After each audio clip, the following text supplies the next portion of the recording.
Guys, I am Dr. Ankit Gupta. I am a plastic surgeon and I practice in New Delhi, Pitampura under the clinic Panache Aesthetics. And today we are discussing a case of upper lid blepharoplasty. So friends, if you have a lot of extra skin in your upper lid, or if there is no fold in your upper lid, if there is too much of fat in your upper lid, if you feel your upper lid is very bulky, there is a very simple surgery which is called as an upper blepharoplasty, in which we can give a small cut in your upper lid, and through that cut we go inside, we remove the extra amount of fat.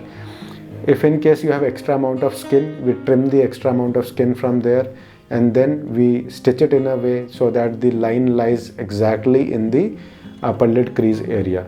This can also be used for ptosis correction if one of the lids is hanging more than the other lid. So if we come to this patient, she had the eyelids which were really beautiful, but the skin was different on both the sides. There was more sagging on the left side compared to the right side, and there was a lot of extra skin which was covering her lower portion of the upper eyelid, and because of which she was not able to apply the makeup, the mascara and everything on her upper lids. We planned an upper lid blepharoplasty, and this is the cut through which we have done the upper lid blepharoplasty, and this is how it has healed. This is her result. So if you are interested in doing an upper lid blepharoplasty, or if you have eye bags and want to do anything for your periorbital rejuvenation, you can always get in touch with us. We'll be happy to help you. Thank you and have a nice day.